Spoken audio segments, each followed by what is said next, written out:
दिया है और बांध के भी तो न तो जी पा रहे न तो मर पा रहे हैं। आपके साथ अगर मोर्चा और धरना रोक देना पड़ेगा तो कृपा से उसकी अगुवाई करें।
प्रगति मित्र मंडल, महाराष्ट्र सोसाइटी वेलफेयर एसोसिएशन, उसी तरह से metro, Maharashtra Atharva TV channel, हम सब ने मिलके आज का जो कोऑपरेटिव हाउसिंग के ऊपर एक कॉन्फ्रेंस रखा है, उसमें आप सबका स्वागत मैं करता हूँ महाराष्ट्र सोसाइटी वेलफेयर एसोसिएशन तरफ से।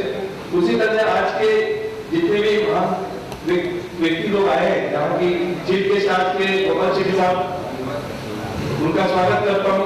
योगेश सागर, जिन्होंने हाउस में, अभी का हाउस में डीम्ड कन्वेंस के ऊपर आपका मुद्दा उन्होंने बताया और वो खुद हमारा एसोसिएशन ऑफिस में आके उसको 2 घंटे समझ लिया क्या इश्यू है। उसी तरह से गोपाल शेट्टी साहब ने तो डीम्ड कन्वेंस के ऊपर जो मुद्दा समझ के उन्होंने मुझे कलेक्टर ऑफ स्टेट, उसके बाद प्रकाश मेहता जो हाउसिंग मिनिस्टर है और अन्य अधिकारी को बिठा के उधर हमारे डीम्ड कन्वेंस के मुद्दे के ऊपर चर्चा किया। तो ये दोनों जो आपका विषय को हाउसिंग सोसाइटी का रहने वाले का विषय लेके आगे बढ़ रहे हैं, उनका मैं स्वागत करता हूँ और अभिनंदन भी करना चाहता हूँ। उसी तरह से राजू के रोजा जो टीवी चैनल का एंकर है, एडिटर है, वो हर गली गली में जाके उधर का एमएलए एमपी को, कॉर्पोरेटर को पकड़ के आपके मुद्दे को अच्छे तरह से उठाते हैं और उसका इम्प्लीमेंटेशन करने के लिए वो प्रयास करते।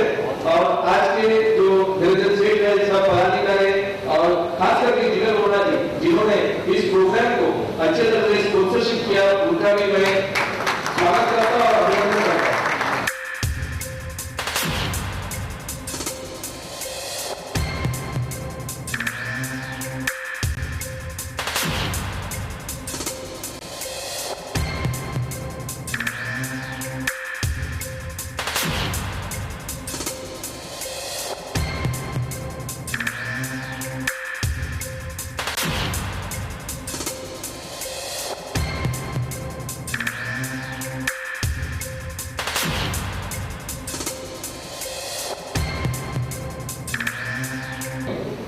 Yes, welcome, Rajiv Bajaj. Thank you, Mr. Prabhu. Thank you so much. You told me 5 minutes, you gave me 10. Thank you. Thank you. Very, very generous of you. So nice of you. Good morning. Good morning. नमस्कार. पीछे आवाज आ रही है? जो last row में लोग बैठे आवाज आ रही है? पीछे. Yeah, this is to this thing. And I just come forward. One second. Sorry. Gopal ji, don't mind. एक चीज मैं आप सब लोगों के सामने रखना चाहता हूं। रमेश बाबू जी, आप माइंड मत करना। पंकज शाह जी, आप भी माइंड मत करना। क्या है, गोपाल शेट्टी साहब जो अभी स्टेज के ऊपर बैठे हैं, कभी नामिया जी बैठे हैं हमारे साथ में, कभी Namiya and I work together we run a channel called Metro Maharashtra TV, Atharva TV, Metro Maharashtra TV, जहां पर हम लोग खबर तो दिखाते हैं, खबर तो आपको हर एक चैनल में मिल जाती है, समस्या दिखाते हैं, लेकिन समस्याओं का समाधान ज्यादा दिखाते हैं. We try to show solutions. Now, that is the principle that we have adopted all throughout, to try and find out very, very simple solutions. Gopal Shetty साहब, इस विषय में आपसे पहले भी बात हुई है, न जाने कितनी बार हम लोग बात कर चुके हैं कन्वेंस के बारे में. और इसके पहले कि हम लोग कन्वेंस के बारे में बात करें, मैं चाहूंगा कि आप लोग बड़ी जोर से तालियां बजाएं गोपाल शेट्टी जी के लिए.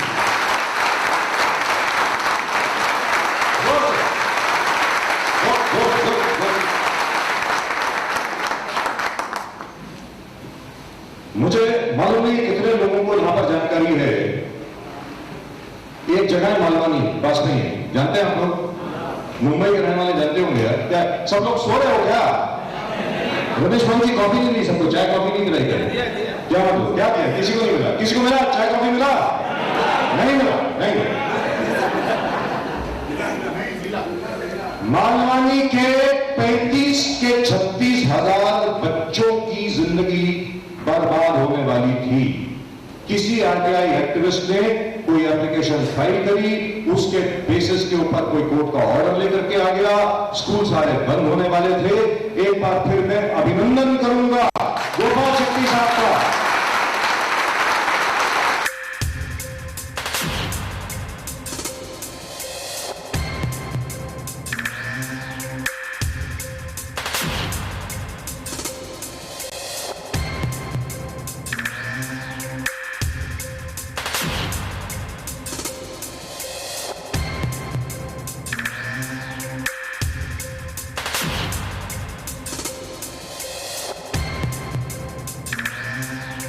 काम छोड़ करके, हस्तक्षेप करके, नेतृत्व करके, खुद कोर्ट में जाकर के स्टे लेकर आए. आज वो जो 36 स्कूल हैं मालवानी में, जहां पर तकरीबन 35,000 बच्चे पढ़ रहे हैं, उनका भविष्य अगर सुरक्षित हुआ है तो गोपाल शेट्टी की वजह से हुआ. आपको लगता है बड़ा काम है? आपको लगता है बड़ा काम है? बहुत बड़ा काम है. आपको लगता है बड़ा काम है? ये 36,000 का सवाल नहीं है. अगर वो ऑर्डर इंप्लीमेंट हो जाता तो मुंबई के 205 स्कूल, वहां के भी बच्चे बर्बाद हो जाते, और पूरे महाराष्ट्र में कितने बड़ी 2,500 स्कूल, 2,500-3,000 स्कूल, यानी 3 के 4 लाख बच्चों का भविष्य बर्बाद हो जाता. आज की तारीख में अगर वो बच्चे और उनकी पढ़ाई, उनका भविष्य सुरक्षित है, तो उसमें गोपाल शेट्टी जी का बहुत बड़ा हाथ है. एक बात अब गोपाल शेट्टी साहब, मालवानी के बच्चों के लिए तो आपने कर दिया, अब यहां जो बच्चे बैठे हैं उनके लिए क्या करेंगे आप? यहां जो बच्चे आपके नहीं. अब कन्वेंसिंग के लिए ये हम लोग न जाने कितनी मर्तबा इसके ऊपर काम कर चुके हैं. We must have done God knows how many seminars. I don't remember how many places that we must have gone to. We must have gone to 1,000,000 places all over the city of Mumbai, and we must have talked to God knows how many housing societies. There are over how many 23,000 housing societies in Mumbai, and 20,000 of them have not got conveyance. So what is deemed about it? मेरा ये एक simple सवाल है. Deemed का मतलब हो गया. Otherwise don't call it deemed. Why do you call it deemed? मेरा ये कहना है, और मैं चाहूंगा कि गोपाल शेट्टी साहब और हमारे जो एमएलए साहब यहां पर बैठे हैं, वो सब लोग इसके ऊपर काम करें कि कोई भी हाउसिंग सोसाइटी है, आप सब लोग कोऑपरेटिव हाउसिंग सोसाइटी के हैं? यस और no? Is your, and because you are from a housing society, obviously your housing society is registered. Yes. Otherwise it cannot be a housing society. It is registered to the registrar of cooperative societies. अगर कोई registered housing society है, application के बाद 3 महीने के भीतर उसको convince मिल जानी चाहिए automatically. Why do you need to rush from one place to the other? I don't understand this.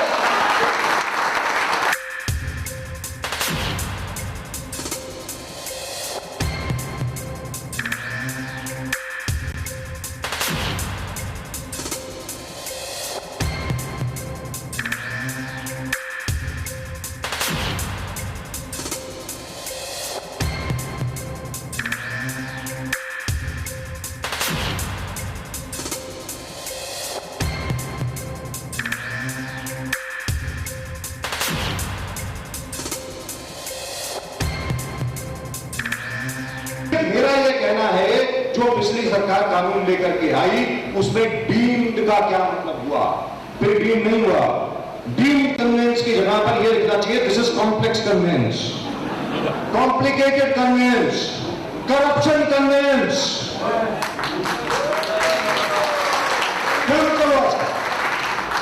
और तीसरी चीज, how many permission to be required now Ramesh Babu ji?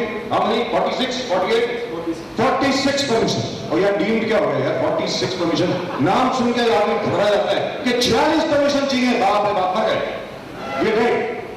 Why do you need 46 permissions when you are already a registered housing society? यहां पर एक बार फिर मैं कहना चाहूंगा, सॉरी गोमा जल्दी साहब, बार बार आपका नाम ले रहा हूं, माइंड मत करें।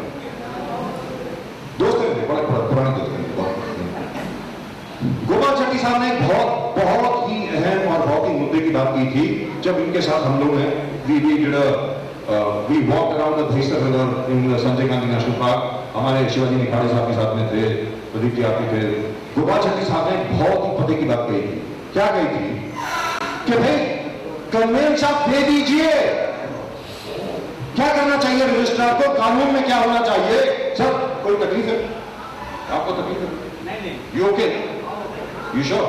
M I boring you? मैं बोर कर रहा हूं लोगों को? अगर बोर कर रहा हूं तो बैठ जाता हूं। बोलिए यस और नो, बोलूंगे नहीं? You sure? Okay, last one more minute.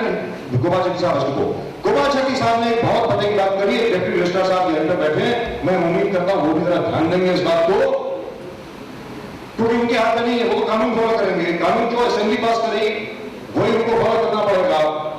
आप कन्वेंस दे दीजिए, हर सोसाइटी को सिंगल विंडो क्लियरेंस पे कन्वेंस मिल जाना चाहिए। डज नॉट मैटर वेदर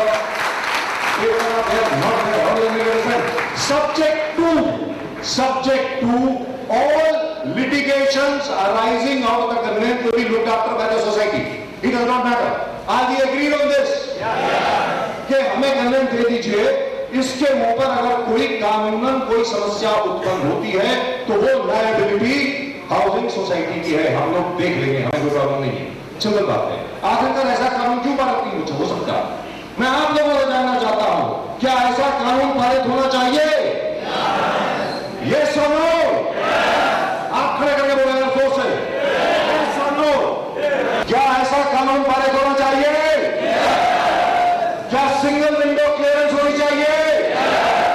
क्या 46 परमिशन की एक ही परमिशन होनी चाहिए? मेरा यह मानना है, अगर हाउसिंग सोसाइटी रजिस्टर्ड है तो वो एक लीगल एंटिटी है।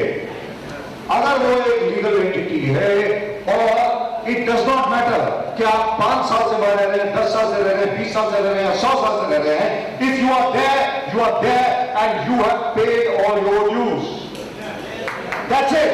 अगर आपने सारे अपने ड्यूज पे कर दिए हैं, हाँ इतना कह सकते हैं भाई आप अपने ड्यूज पे कर दीजिए और कन्वेंस यहां से लेके जाइए, सिंपल। अगर आपने ड्यूज पे कर दिए हैं, कन्वेंस ले लीजिए। After all you have been registered as a housing society, so why should the land not be conveyed to you? ये क्या मतलब हुआ कि एक हाथ से आप दे रहे हैं और दूसरे हाथ से आप 5 चीजें खींच रहे हैं? ये नहीं चलता है। अब हिंदुस्तान बदल चुका है, हम लोग 21वीं सदी में हैं, लोग सवाल पूछेंगे, लोग कोर्ट में जाएंगे और मुझे पूर्ण विश्वास है कि कानून में बदलाव होगा। मार्क माय वर्ड्स, जैसे गोपाल शेट्टी साहब यहां पर काम कर रहे हैं उसके लिए, जैसे बाकी सब लोग यहां पर काम कर रहे हैं, मुझे पूर्ण विश्वास है, भरोसा है कि बहुत ही जल्द, हो सकता है 1 साल के अंदर अंदर, सबकी समस्या का समाधान निकल जाए। मुझे ऐसा लग रहा है।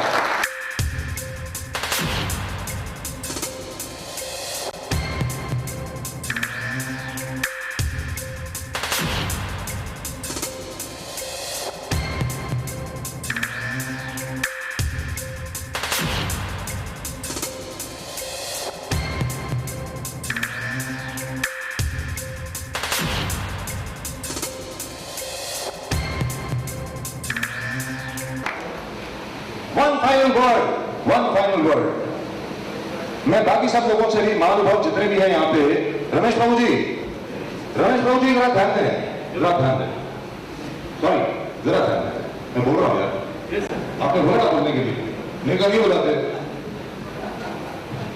आखिर में सरकार जो है, कोई भी सरकार हो, कानून जो है लोगों के लिए बना है, लोगों के लिए बना है। अगर कानून में कोई अड़चन है, कोई कॉम्प्लिकेशन है जिससे लोगों को परेशानी हो रही है, आखिरकार एक बात बहुत अच्छी कही गई, चार्टर्ड अकाउंटेंट साहब ने बहुत अच्छी बात कही कि हाउसिंग सोसाइटी के लोग कितनी बार जाएंगे, कितनी बार आप रजिस्ट्रार के ऑफिस पे जाएंगे, आप बताइए। It's an honorary post, you are not being paid for it. How many times will you go there and stand in a queue? और अभी तो मैं बाकी करप्शन की बात ही नहीं कर रहा हूं, वो कभी और करेंगे। लेकिन मेरा यह कहना है, कानून हम सब लोगों के लिए बनाया गया है, कानून में बदलाव लाइए। सरकार कानून में बड़ा अच्छा बदलाव लाई थी, कन्वेंस को आपने डीम्ड किया, अब उस डीम्ड कन्वेंस को कॉम्प्लिकेटेड कन्वेंस से सिंप्लीफाइड कन्वेंस करिए। That is, conveyance is set to have been given if you are a registered housing society. That's it, that's all that is required. Let the housing society to look after it themselves. Are we agreed on this? Yes or no? Right, thank you very much. Yeah, thank you Bajaj साहब. जन्मभूमि is also our media partner for this program. तो मैं आपका स्वागत करता हूँ. Yes sir. अभी योगेश सागर जो इधर के योगेश सागर थोड़ा बैठेंगे अच्छा सरकार में ना अभी, ठीक है, मैं भी योगेश सागर से ही कहूंगा अभी क्या होना चाहिए। ओके जरूर। तो अभी गोपाल शेट्टी साहब को मैं आमंत्रित करूंगा। मैं इतना ही बताऊंगा, इन्होंने बहुत सारा प्रयास किया है, डीम्ड कन्वेंस को लेकर मुद्दा समझ लिए और दो मीटिंग प्रकाश मेहता के साथ किया है, अलग अलग अधिकारी के पास किया है, आईजीआर, हाउसिंग सेक्रेटरी सबके साथ मेरे पास 3 घंटा बैठ के, मतलब डिपार्टमेंट के साथ मेरे साथ बैठ के उन्होंने चर्चा किया है। और जिधर दिल्ली में जाने वाले थे, 5 बजे का फ्लाइट था, 2 बजे हम कलेक्टर ऑफ स्टाफ में गए और वो डिले हो रहा था, इसलिए उन्होंने कैंसिल करके अगला दिन दिल्ली पहुंच गए। लेकिन डीम्ड कन्वेंस का मुद्दा लिया है, उन्होंने बताया कि जब तक ये सुलझेगा नहीं तब तक मैं छोड़ूंगा नहीं। उसके बाद उन्होंने 48 आवर्स का अल्टीमेटम दिया, रिकॉर्ड में आया। उसके बाद अभी बहुत सारा हालचाल चल रहा है और वो क्या कर रहे हैं, किस तरह से इसको आगे लेके जा रहे हैं, इतना तक उन्होंने बताया कि आज मैं टेबल के ऊपर बैठ के आपसे बात कर रहा हूं, जब जरूरी पड़ा लोगों के लिए मैं जमीन में भी बैठूंगा और हमारा सरकार इसका काम करना चाहिए। इस तरह से उन्होंने वादा भी किया है। मैं चाहता हूं गोपाल शेट्टी साहब की टीम करने और लीडर को स्टैंडिंग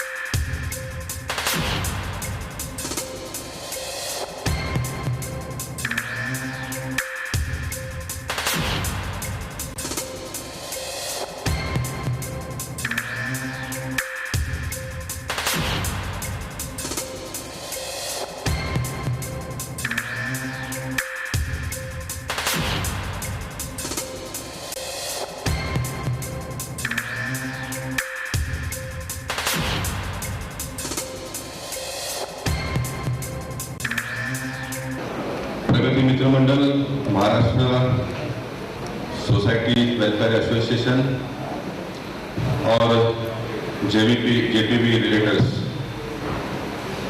द्वारा आयोजित आज के इस डीम्ड कन्वेंस के कार्यक्रम में हम सबके बीच उपस्थित निरंजन भाई सेठ, अनंत भाई मेहता जी, हमारे विधायक योगेश भाई सागर, नगर सेवक मुकेश मिस्त्री, मेरे मित्र राजीव बजाज जी, जिगर गोरा, मंच पर उपस्थित अन्य सभी प्रतिष्ठित मान्यवर, उपस्थित भाई और बहनों, सबसे पहले मैं इन सभी संस्थाओं को धन्यवाद देना चाहता हूँ। राजीव बजाज जी का अभिनंदन करना चाहूंगा, वो इस कार्यक्रम में आए हैं। और मैं साथ ही साथ जिगर गोरा जी से पूछना चाहूंगा, डीम्ड कन्वेंस के इस कार्यक्रम में हमारा ऑडिटोरियम में लाइट क्यों डी है? सही है, इसका कोई व्यवस्था है तो थोड़ा लाइट जरा बड़ा कर दीजिए। हाँ, अंधेरे से उजाले की ओर जा रहा है ना, हम लोग परेशान बहुत हो रहे थे। नगर पालिका आपके पास है, राज्य सरकार आपके पास है, केंद्र सरकार आपके पास है, और फिर भी अगर जीवन में उजाला नहीं आया तो कैसे चलेगा? देखिए, डीम्ड कन्वेंस के बारे में रमेश प्रभु के साथ साथ में बहुत सारे मीटिंग हम लोगों ने की है। मेरी भूमिका जो वो दिन थी वही भूमिका आज भी है। फर्क सिर्फ इतना पड़ा है कि आज थोड़ा अंडरवेट महसूस कर रहा हूं मैं अपने आप को, क्योंकि राज्य सरकार में भी मेरी पार्टी की सरकार है और केंद्र में भी मेरी पार्टी की सरकार है। मैं फिर एक बार वही बातें कहूंगा जो कांग्रेस के जमाने में सरकार के समय में हम लोगों ने किया है। और योगेश भाई और मुकेश मिस्त्री से मैं कहूंगा कि अब हमको जवाबदारी की भूमिका भी निभानी पड़ेगी। मुझे अन्य कार्यक्रम में जाना है, इसलिए मैं थोड़ा जल्दी जा रहा हूँ। योगेश भाई को भी बहुत सारे कार्यक्रम में जाना है, लेकिन मैंने उनको कहा कि आप थोड़ा बैठ गए और मेरा भाषण भी सुनिए, ताकि विधानसभा में जो आवाज उन्होंने उठाया उसको और जोर से उठाकर। राजू बजाज जी तो बहुत आशावादी है कि वो 1 साल में हो जाएगा, इस प्रकार का भावना उन्होंने व्यक्त किया है। मैं चाहूंगा कि ये सेशन समाप्त होने के पहले टीम कन्वेंस का एक सुधारित परिपत्र कर महाराष्ट्र सरकार ने जारी कर दिया। और मुकेश मिस्त्री से मैं कहूंगा कि जितने भी सोसाइटी के लोग आए हैं, इन सारा का एनरोलमेंट का सिस्टम तो होगा ही। आप उसकी कॉपी एक योगेश भाई को दीजिए और एक मुझे दीजिए। हमको इसको डे बाय डे मॉनिटरिंग करना पड़ेगा और हो सकता है कि 6 महीने में हम फिर एक बार मिलेंगे, तब हमको पब्लिक को ये जवाब देना पड़ेगा कि हम पहली बार जब मिले थे तब इतने सारे सोसाइटी के लोगों ने एनरोलमेंट किया था और उसमें से सरकार ने डीम कन्वेंस का सुधारित परिपत्र निकालने के बाद में इतने लोगों को कम से कम पैसा खर्चा करके डीम कन्वेंस देने में हम लोग कामयाब हुए।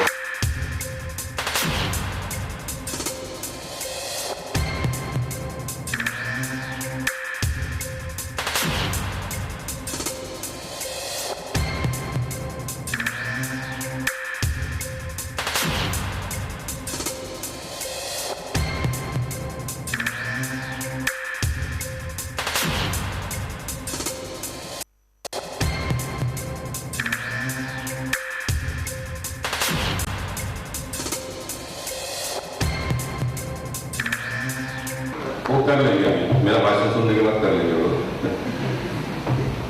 ये हमको करना पड़ेगा।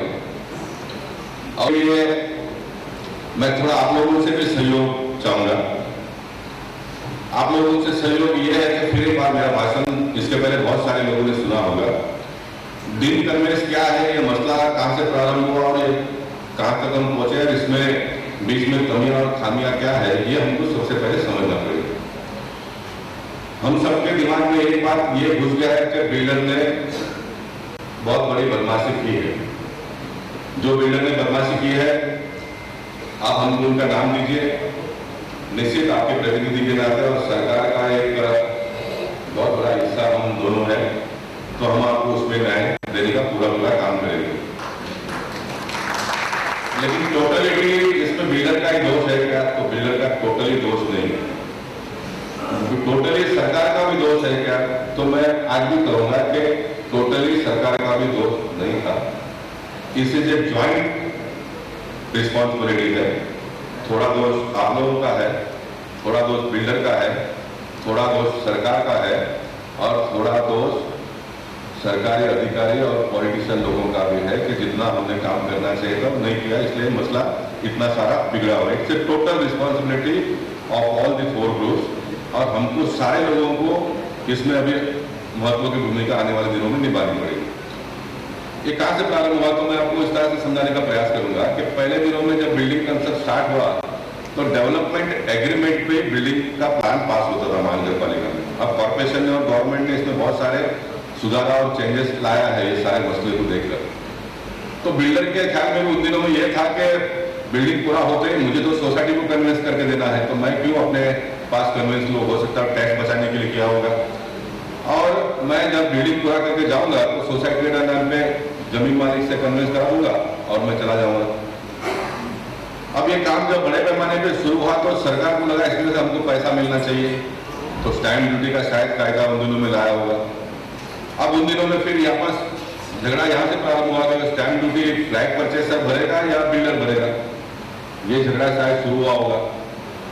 बिल्डर तो कहेगा कि मैं मैंने जब काम शुरू किया था तब कायदा नहीं था, फ्लैट परचेसर भी कहेंगे कि कायदा नहीं था, लेकिन मूल ये है, देखिए मैं मार्गदर्शन आप करूंगा तो थोड़ी नाराजगी भी मैं झेल कर जाऊंगा आप लोगों से, लेकिन मेरा ये विश्वास है कि जिस दिन आपको कन्विंस मिल जाएगा, आपका प्रॉब्लम जिस दिन सॉल्व हो जाएगा, उस दिन थोड़ा गुस्सा मेरा पूरा भाषण सुनने के बाद में आपके मन में आएगा, वो खत्म हो जाएगा। I am confidence about that, इसलिए मैं उस बात की चिंता नहीं करूंगा। और अभी चुनाव के लिए भी बहुत समय है। तो मुझे ऐसा लगता है कि स्टैम्प ड्यूटी जिसने फ्लैट लिया है, मैं अगर कोई चीज खरीद करता हूं तो मैंने स्टैम्प ड्यूटी भरना चाहिए। अगर आप कहेंगे बिल्डर ने प्रॉपर्टी खरीदा तो बिल्डर ने भरना चाहिए, yes you are also right, builder ने भरना चाहिए, लेकिन अगेन बिल्डर जब आपको कन्विंस देगा तो आपको वापस स्टैम्प ड्यूटी तो भरना ही है। इसलिए ये जो मसला है, इसको कोई पॉलिटिशियन भी मुझे लगता है कि इतने लंबे सफर में समझा नहीं पाया, सरकार भी समझा नहीं पाई, सब अपना अपना काम करते थे और ये सब प्रॉब्लम खड़ा हो गया। अब ये प्रॉब्लम पेचीदा कहां पर हो गया? ये प्रॉब्लम पेचीदा यहां पर हो गया, जो मूल बिल्डर था उसने 10%, 20% जमीन मालिक का पैसा बाकी रखा था, वो जमीन मालिक को जब तक उसका पैसा नहीं मिलेगा वो कन्विंस देगा नहीं, साहब आप भी नहीं दोगे मैं भी नहीं दूंगा। ये जमीन मालिक के बच्चे उन दिनों में माइनर थे, वो मेजर हो गए, अब प्रॉपर्टी का वैल्यू बहुत हो गया, इसलिए वो आज साइन नहीं करते हैं। सरकार का जो कायदा है, we are running the rule of law, हम लोग महाराष्ट्र में कोई सरकार का कायदा लेकर चलते हैं, किसी के भी मन में कुछ भी आया करके ऐसा होता नहीं है। तो ये सब फॉर्मेलिटी पूरा हो गया, कन्विंस कैसा होगा, ये समस्या खड़ा हो गया और इसमें बहुत लंबा सफर हम लोगों ने पीछे खो दिया। अब 20-25 साल के स्पैन में सोसाइटी के लोगों ने भी इतना इसमें पहल करने का कोशिश इसलिए नहीं किया, सब कुछ चल तो रहा है, क्या पड़ी है, होगा कभी ना कभी, लेकिन अभी बिल्डिंग रीडेवलपमेंट के लिए जब आ गई तो हमको लगा कि कन्विंस के बिगड़ तो बिल्डिंग रीडेवलपमेंट नहीं होगा, तो फिर थोड़ा फोर्स इसमें बढ़ना शुरू हो गया और सरकार ने पहला डीम कन्वेंस का कायदा किया। जब कांग्रेस का सरकार था तो हम लोगों ने उस समय भी कहा था, और मैं बहुत ईमानदारी से अगर आपको कहूँ तो हमारा जब सरकार 95 के 99 आया था तब भी हम लोगों ने भी प्रयास किया कि डीम कन्वेंस दे देना चाहिए, लेकिन ये लीगल हिच आया तो हम लोग उसको कर नहीं पाए। It is all on the record, मैं कुछ छुपाऊं तो कुछ छुपने वाली बात नहीं। लेकिन फिर एक बार महाराष्ट्र में कांग्रेस की सरकार आ गई और विलासराव देशमुख जी ने वो डीम कन्वेंस के बिल पर साइन कर दिया और फिर उसके रूल्स वगैरह बनने में बहुत सारे समय लग गए और ये कन्वेंस का जेआर निकलने के बाद में भी उसमें इतने सारे कंडीशन डाले गए जो आप लोग फुलफिल नहीं कर पाते थे, इसलिए कन्वेंस हुआ ही नहीं। फिर उसमें हम लोगों ने विधानसभा में बहुत आवाज उठाई, फिर उसमें फिर वापस परिवर्तन करके फिर एक सर्कुलर निकाला, फिर थोड़ा सिंप्लीफाई होगा तो कुछ कन्वेंस का गाड़ी आगे बढ़ गया, कुछ लोगों को मिला भी, लेकिन अभी भी उसमें बहुत सारे प्रॉब्लम्स है।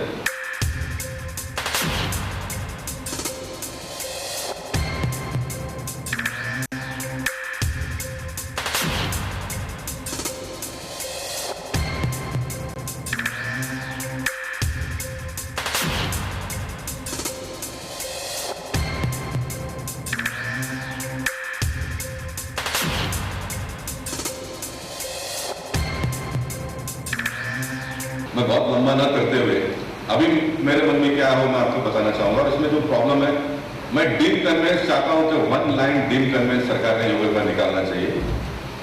डीम कन्वेंस में ऑक्यूपेशन सर्टिफिकेट का कंडीशन मैं पहले दिन से कहता हूं कि इसको आप मिक्सअप मत करो, क्योंकि अपने उत्तर मुंबई पश्चिम उपनगर में उन दिनों में 2200 आज तो बिल्डिंग सब ऑक्यूपेशन भी आता है और डीम कन्वेंस भी डायरेक्ट कन्वेंस बिल्डर लोग देते हैं, क्योंकि सब रूल्स बन गए। अपने पश्चिम उपनगर में 2200 बिल्डिंग आज से 10 साल पहले, it is on the record, जिनके पास ऑक्यूपेशन सर्टिफिकेट नहीं है। तो आप ऑक्यूपेशन सर्टिफिकेट लाने की अगर बात करते हो तो ये 2200-2500 बिल्डिंग को ऑक्यूपेशन डीम कन्वेंस मिलेगा ही नहीं। और मैं बार बार कहता हूं कि आप ऑक्यूपेशन सर्टिफिकेट को कन्वेंस के साथ में लिंकअप मत करिए। ऑक्यूपेशन सर्टिफिकेट एक बिल्डिंग बनाने के लिए जितने कंडीशन डाली गई थी कॉर्पोरेशन ने, it is a part of that. अगर आपके पास ऑक्यूपेशन सर्टिफिकेट नहीं है तो you are paying double water charges, वो अपनी जगह पर चल रहा है। Deem conveyance is a matter, is a transfer of land. अब कोई कहेगा कि transfer of the land along with the building, वो भी अपनी जगह पर मुद्दा है, लेकिन कन्वेंस एक डीम कन्वेंस एक आदमी अपना जमीन दूसरे को देता है, इतना ही है। इसको एकदम सिंप्लीफाई आप करो। और मैंने इसका तर्क दिया, इसमें बहुत सारे प्रॉब्लम है बीच के, वो भी मैं बताता हूँ आपको। इसमें बहुत सारे मालिक है 25 साल 30 साल के पहले गुजर गए। डीम कन्वेंस क्यों होना चाहिए? आप कायदे में कितना भी सिंप्लीफाई करोगे तो लोगों को कन्वेंस नहीं मिलेगा। ये मैं छाती ठोक कर कहता हूँ। आप ऑन द रिकॉर्ड, बजाज साहब का टीवी मुझे शूट कर रहा है। डीम कन्वेंस के कायदे के बिना लोगों को कन्वेंस मिलेगा ही नहीं, 5 लाख लोगों को नहीं मिलेगा। इसलिए डीम कन्वेंस इज मस्ट। ये क्यों है? बहुत सारे लोग गुजर गए। अब जो लैंडलॉर्ड गुजर गया उसके लिए अगर सरकार डीम कन्वेंस का एक कायदा एकदम सिंप्लीफाई नहीं करे तो आपको कन्वेंस मिलेगा ही नहीं, क्योंकि मालिक तो गुजर ही गया। आप सारे कंडीशन फुलफिल करेंगे तो भी वो साइन करने के लिए नहीं आएगा। या तो उसका पावर ऑफ अटर्नी उसके बच्चे के पास होगा तो नहीं आएगा, जब तक तो करेगा ही। गुजर गए समझो। बहुत सारे मालिक आउट ऑफ इंडिया चले गए, कोई अमेरिका चले गया, कोई यूके चले गया, कोई कहाँ चला गया, उनको कुछ पड़ी नहीं इस प्रॉपर्टी का यहाँ का, आपका कन्वेंस होगा नहीं। बहुत सारे मालिक ऐसे थे जिन्होंने छोड़ दिया शायद, जो इसका आता पता ही नहीं, उनका कन्वेंस अब आपको नहीं होगा। तो इतने लोगों का तो कन्वेंस आपको होगा ही नहीं। इसलिए मैं ये कह रहा हूँ लोगों डीप कन्वेंस करते हैं समय सरकार भी अपना साइड से रखे। आप एक कंडीशन डाल दो, सब्जेक्ट टू लिटिगेशन। अगर कोई लिटिगेशन खड़ा करता है, तो जो सोसाइटी के लोग देख लेंगे। एक पहले फेज में इतना कर लेते हैं। ये मैं इसलिए कह रहा हूँ कि मेरे मन में है कि 60-70% केसेस क्लियर होगा।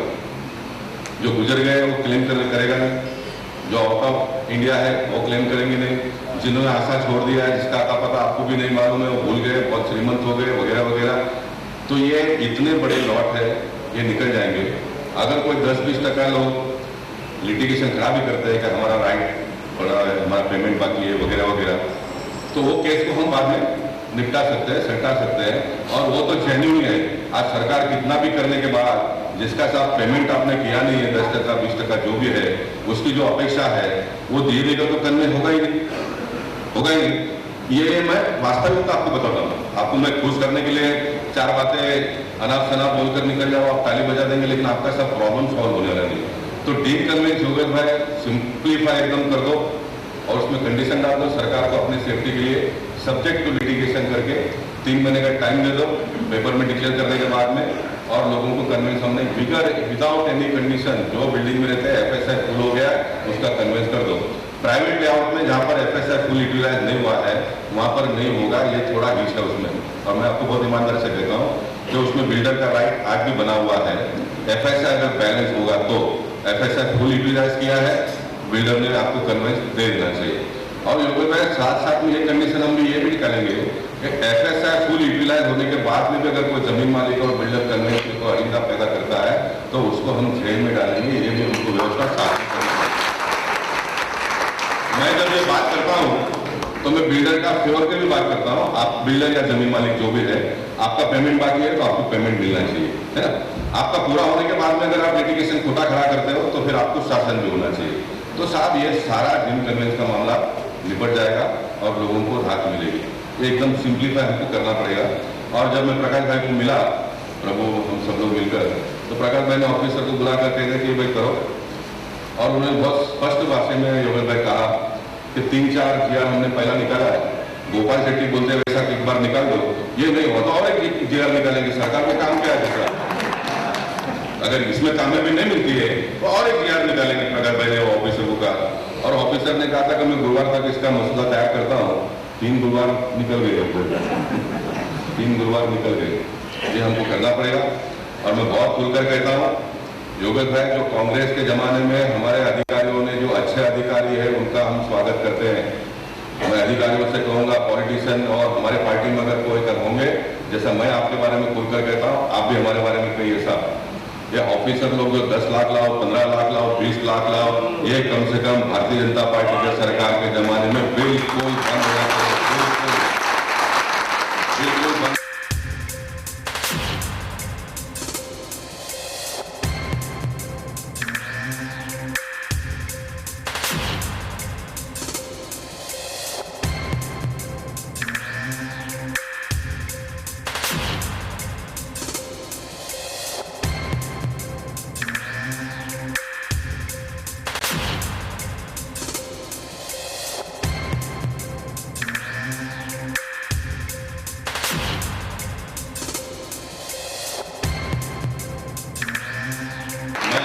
निवेदन करना चाहूंगा, आप ट्रैप करिए अधिकारियों को, आप ट्रैप करके हमारे पास केस दे दीजिए, आपको बाद में कुछ नहीं करना है, बाकी सब हम काम करेंगे।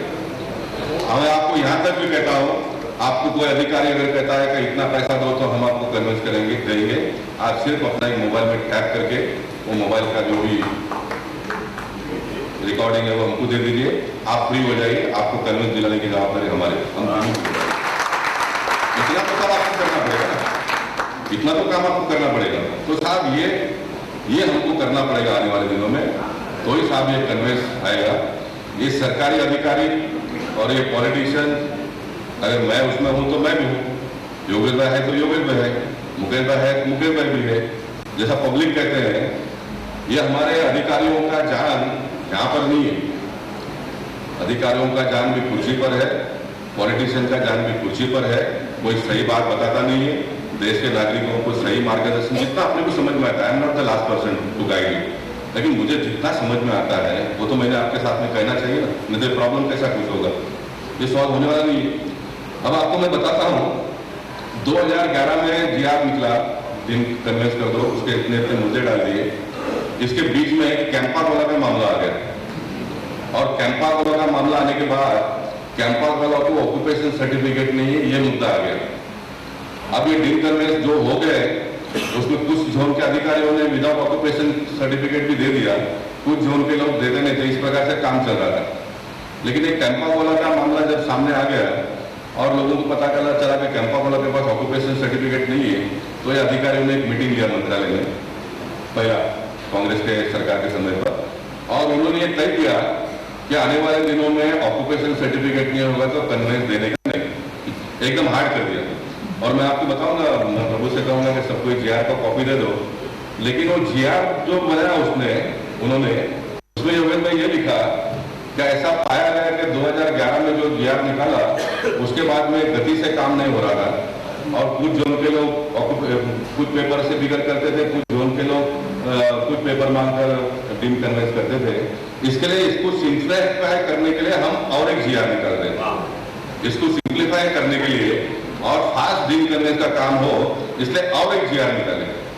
लेकिन परिणाम क्या हुआ, ये जीआर निकलने के बाद में एक भी कन्वेंस हुआ नहीं, एक भी कन्वेंस हुआ नहीं, क्योंकि उसमें ऑक्यूपेशन सर्टिफिकेट का मुद्दा डाला गया। इसलिए मैंने प्रकाश भाई से बात भी की है। मैं प्रभु से कहूंगा जो चिट्ठी हमने दी है आज आपने सब सर्कुलेट करना चाहिए था, तो लोगों को थोड़ा पता भी चलेगा। अभी नहीं किया तो वादा नहीं, बाद में कहिए। जैसे मैं ऑफिसरों को कहता हूँ, कुछ जवाबदारी मैं अपने आप पे लेता हूँ, मैं प्रभु से भी कहूंगा आप एडवोकेट हो, आप अपना चार्ज ले लो, आप अपना चार्ज ले लो, मुझे उसमें कोई प्रॉब्लम नहीं। हम लोगों ने कमिटमेंट किया जनता के साथ में, हम आपको फ्री सर्विस देंगे, ये हमारा दायित्व बनता है। लेकिन आपने जिस दिन कोर्ट टाला देना, उस दिन जस्टिफाई विद पेमेंट ये क्या होगा। लेकिन पेमेंट आपका काम का लीजिए। अगर मैं इसके बाद में जो कहता हूँ उसमें आप है तो मेरा रोज आपके पास भी है। कुछ वकील जो डीम कन्वेंस का काम लेते हैं वो एक पैकेज ले लेते हैं हमारा भी और अधिकारियों का भी, ये और वो, ये नहीं चलेगा, ये नहीं चलेगा।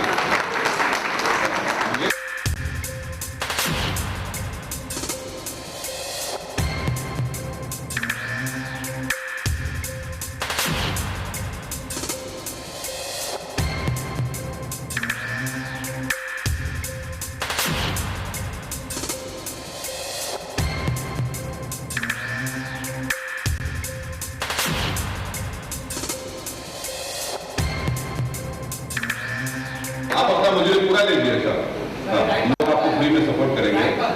हाँ जी, मैं सब राइट की बात करता हूँ। मैंने जो 2 मुद्दे आप लोगों के विरोध का बताया वो भी राइट ही है, वो गले आज नहीं उतरेगी लेकिन उतरेगी, इसका गारंटी मुझे है। देखिए, हमको अगर कन्वेंस प्राप्त करना है तो we should be very much open and transparent, then only we will get occupation certificate. मुझे लगता है बाय एंड लार्ज कायदे का जो बात था वो मैंने कर लिया। अब मैं थोड़ा एक और आपको फॉर्मूला दे देता हूँ, अगर आपको कन्वेंस चाहिए तो इसको आप सुन लीजिए, आप इसको एक्सेप्ट करिए, मेरा कोई दावा नहीं है। मैंने बोरली में साहब बिगड़ कन्वेंस के भी बहुत सारे प्रॉब्लम सॉल्व किए हैं। अब मैं उत्तर मुंबई का सांसद बना हूँ तो मेरा प्रयास वही रहेगा, और मैं बहुत एकदम स्पष्ट हूँ उसके बारे में। आप अगर नहीं समझते तो दूसरी बार, तीसरी बार, चौथी बार आपको समझाना ही मेरा काम है ना। आप नहीं समझते तो मैं आपको छोड़ नहीं दूंगा। अगर मैं सही हूं तो मैं मेरे मुद्दे पर ला कर आपको कन्विंस करके आपको कन्विंस दिला दूंगा। ये मेरी गारंटी है। दोनों की कॉपी दे दो उनको, उनके मैगजीन में है। ओके, हाँ, मैं आपको कन्विंस सरकार और हम सब लोगों ने मिलकर कैसा होना चाहिए बता दिया। अब मैं आपको एक फॉर्मूला बताता हूँ, बिगर कन्वेंस से भी आपका सोसाइटी की डेवलपमेंट कैसे हो, इसको थोड़ा आप सुन लीजिए। देखिए, जो बिल्डर के पास कन्वेंस है, अगर बिल्डर के पास ही कन्वेंस नहीं है तो आपको डीन कन्वेंस से चारा, बिगर कोई चारा नहीं है। अगर कोई बिल्डर के पास कन्वेंस है तो market is very much open. एक तो कुछ लोगों को ये लगता है कि हमको अगर कन्वेंस मिल गया तो हमको ऑफर बिल्डर अच्छा देगा। ये बहुत सही भी नहीं है और बहुत गलत भी नहीं है, क्योंकि आपके पास कन्वेंस है तो बिल्डर को तुरंत काम चालू कर देगा, उसको आपको 1-2%, 5% जो भी ज्यादा देना है वो दे देगा। लेकिन ये 1-2-5% ज्यादा लेने के लिए, कन्वेंस प्राप्त करने के लिए जो आपको प्रोसेस करना पड़ेगा और उसमें कुछ खर्चे भी है। साहब, कितना भी आप ट्रांसपेरेंसी की बात करो तो जहाँ पर खर्चा है वहाँ पर खर्चा है। सोसाइटी के चेयरमैन और सेक्रेटरी को हम कोई अधिकार देते नहीं कि आउट ऑफ पॉकेट आप एक्सपेंस करके इतना कर लो करके, ये पॉसिबल नहीं है। इसलिए वो तो मुफ्त में लाने का कोशिश करेगा और जिंदगी भर उसको सफलता मिलेगी नहीं। ये भी अपने जगह पर उतनी सही है। तो जो बिल्डर के पास कन्वेंस है वो मार्केट में वो ऑनगोइंग सिस्टम से जो भी परसेंटेज और जो भी आपको कॉर्पस फंड वगैरह वगैरह देता है, तो ये मेरा मानना है कि आपने उसके साथ में जाना चाहिए। हाँ, बिल्डर की सक्षमता के बारे में आप देख लो। हाँ, किसी के पास जाना चाहिए ये मेरा मत नहीं। अगर वो कर सकता है, उसका मार्केट में रेपुटेशन अच्छा है, तो आप उसके साथ में जाइए। वो सारा करके आपको आपका बिल्डिंग रिडेवलपमेंट करके दे देगा, है ना। ये भी एक पहल के ऊपर आप सोचे आने वाले दिनों में, ये मेरा आपको रिक्वेस्ट है। उसमें आपको कोई भी गारंटी के लिए अगर मुझे योगेश भाई को, मुकेश मिस्त्री को, भारतीय जनता पार्टी को आपको बीच में रखना है, हम आपके साथ में रहेंगे। आप बिल्डर के साथ में एग्रीमेंट कर लीजिए। बिल्डर जो आपके साथ में करार किया है वो आपको मिले, ये देखने का काम हमारा है। ये देखने का काम हमारा है, क्योंकि आप लोगों ने भी आपके पास कुछ बचा कर रखा ही नहीं। आप लोगों ने कॉर्पोरेशन हमको दे दिया, आप लोगों ने राज्य सरकार हमको दे दिया, आपने केंद्र सरकार भी आपको दे दिया। तो अभी तो आपके पास हमको देने के लिए कुछ बचा ही नहीं, और हम भी बिल्कुल नहीं कर सकते। अरे राज्य और केंद्र तो हमारे पास है, लेकिन ये कॉर्पोरेशन का मामला है, इसलिए सब प्रॉब्लम है। 2017 में आप जीता तो फिर हमको ये तो बचा ही नहीं, अभी मामला पूरा खत्म हो गया। इसलिए 2017 के चुनाव के पहले योगेश भाई, हमको भी एक कमिटमेंट पब्लिक के साथ में कर लेना पड़ेगा। जिसके पास हम वोट मांगने के लिए जाएंगे वो बिल्डिंग को डीन कन्वेंस मिला है, उसको रिडेवलपमेंट में कोई प्रॉब्लम नहीं आएगी। इस बात की भी हमको गारंटी आपको देनी पड़ेगी और मैं आपको ये आप देगा। ओके, मुझे लगता है बाय एंड लार्ज सब हो गया है। बाय एंड लार्ज सब हो गया है। बोलिए। यस,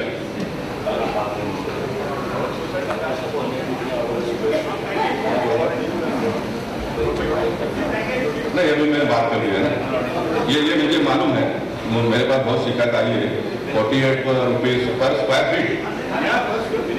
स्क्वायर फीट चार्ज किया गया, ऐसा उनका कहना है। आगे अभी मैंने कहने के बाद में जो भी आपको वकील लोग कन्वेंस ला के देंगे उनसे बातचीत कर लीजिए। मैं फिर एक बार कहता हूँ कि उनका मेहनताना उसको मिलना चाहिए, लेकिन बहुत बड़ा मेहनताना होना नहीं चाहिए। आप लोग तय कर लीजिए।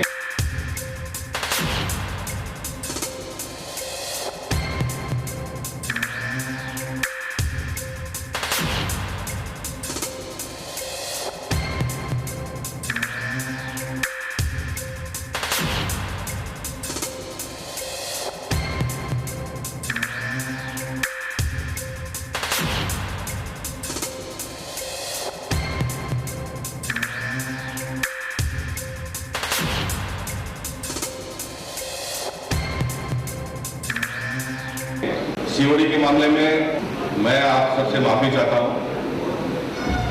सीओडी के बारे में मैं आप सबसे माफी चाहता हूं। कांग्रेस के सरकार के समय पे 4 साल सीओडी का मसला हल नहीं हुआ। मेरा सरकार आने के बाद में भी 1 साल से ये प्रॉब्लम सॉल्व हो नहीं रहा है, जिसका मुझे बहुत दुख है, बहुत खेद व्यक्त करता हूं मैं। और मैंने ये तय किया था कि ये पार्लियामेंट का सेशन मैं अटेंड नहीं करूंगा अगर सीओडी का मामला हल नहीं हो। For what I should go to parliament? अगर नो कॉस्ट प्रॉब्लम में अगर हमारे सरकार के लोग अगर सॉल्व नहीं करेंगे, सरकार के पास पैसा नहीं है, सरकार के पास और कोई प्रॉब्लम नहीं है, तो कोई काम में समय लगा तो मैं समझ सकता हूँ। सीओडी का मामला तो गैर कानून लादा गया था, गैर कानून लादा गया है। बहुत सारे लोग कोर्ट में भी गए, केसेस भी उसके बारे में चालू है। मैं न्यायाधीशों से भी विनती करूंगा कि भाई अगर कोई गलती है तो आप सजा दीजिए ना, बिगड़ गलती के कोई सजा आप जरूरत है। 5-5 साल अगर एक प्रॉब्लम सॉल्व हो, जिनके घर टूट गए वो चले गए, बिल्डर भाड़ा देता नहीं, उसे बिल्डर को वापस मैं दोष नहीं देना चाहूंगा। बिल्डर कितना दिन भाड़ा देगा? डेडलॉक ही बना हुआ है, तो बिल्डर ने भाड़ा बंद कर दिया, बहुत बड़ा प्रॉब्लम है। मैंने अभी आप मुझे पत्र लिखने का आपका काम का, तो ठीक है ना, जितना पत्र लिखना उतना मैं लिखूंगा। 31 तारीख को इसमें देखिए बहुत महाराष्ट्र की सरकार ने बहुत बड़ी भूमिका अदा की। इतने कम समय में उन्होंने नया जीआर निकाल कर कह दिया कि अब इसके आगे सीओडी का एनओसी लेने की कोई आवश्यकता नहीं है। हमने मुख्यमंत्री को मिलकर कहा कि आप केंद्र सरकार को कहिए कि 2011 का तुरंत विड्रॉ करिए।